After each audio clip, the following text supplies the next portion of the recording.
So I will tell you, this feels like the H9 of old, right? Today's video is brought to us by Mantis. The Mantis family of products is integral to ASP staff building handgun and carbine skills and are your most economical and fastest path to improvement in your skills too.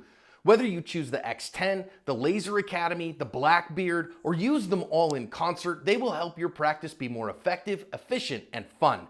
Go check them out, pick up a unit, and thank them for sponsoring today's video. So, if you've been a fan of Active Self-Protection Extra for a long time, you know I bought the very first H9 in Arizona in the wild. We shot it a little bit, and we broke it multiple times. Sent it back, of course, Cy and Lauren went out of business, blah, blah, and Daniel Defense bought the design.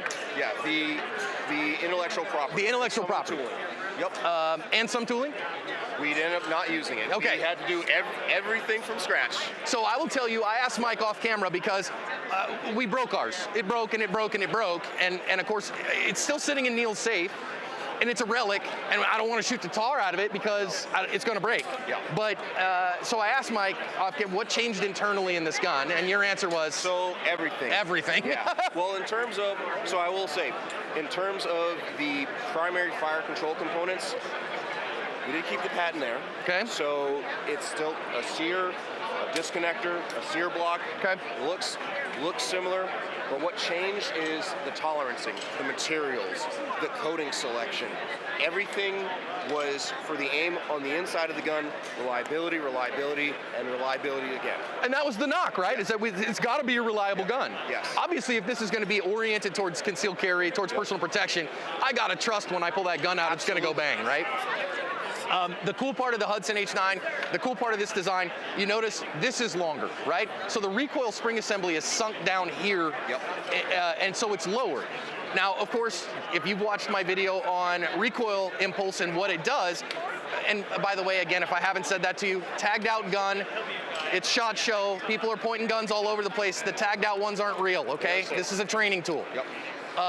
The thing that it does is because this is lower, it's a lower axis here, so it's going to muzzle flip less. This gun does rise differently in the hand. It does. It just does. Yep. And it's beefy too. It's a metal frame gun. 29.6 ounces as it sits with an empty mag. So it's like, let's say in terms of like a Glock 19, for instance, it's about 23 ounces, so it's only a little heavier. But boy, it makes it shoot better. For that tiny weight between the low bore axis and that tiny weight, what you get is infinitely more shootability. Right. So as you were mentioning earlier, we look at it recoil in terms of two components. You've got your torsional, your muzzle rise, and you got your translational, where you feel them come back into you. So what we're minimizing is that torsional component of the recoil that lets you get back on the gun quicker.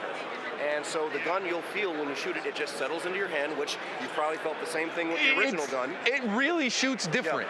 And you don't expect it until you actually experience it.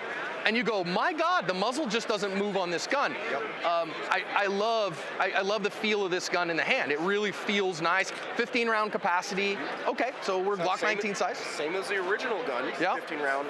But in terms of overall size per firepower, we've actually improved it because it is a smaller magazine.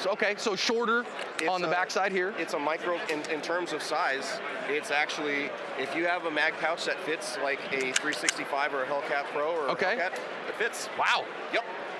Now, you'll notice here, trigger, if you remember from the old one, it hinges on the bottom instead of on the top.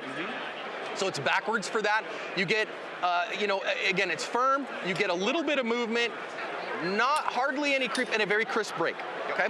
What are you guys trying to set as far as trigger weight out the door? We're targeting around 5 pounds. Around 5. Okay. These and it's hard to say on these because they're show guns and they have to take parts out and stuff.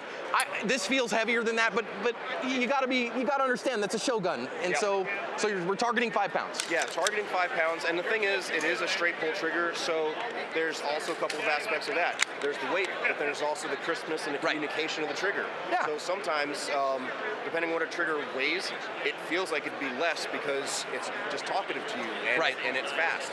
Yeah, and lightweight isn't as important as repeatability and, again, an understanding of how's it going to operate for me predictably. That's really where the most important thing is on defensive shooting. Optics ready.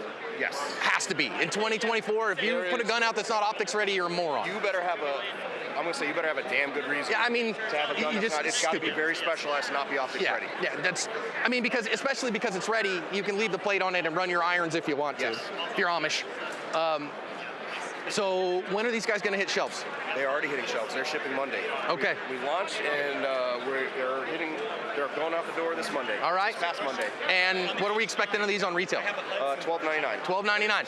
Not a cheap gun, but it's a high quality pistol. Dang it, I'm just gonna have to go spend a bunch of money because now I gotta shoot the tar out of one of these.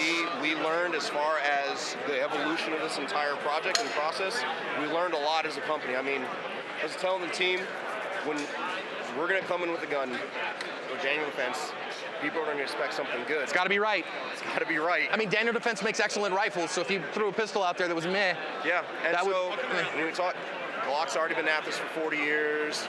SIG's already been at this for even though how many years they've been doing things. And it's a live show, friends. We're doing it live, as they say. But yeah, no, these manufacturers, we've had to hit the ground, not just running, but like just hard charging to get caught up to the state of the art, and then bring something a little more than the state of the art.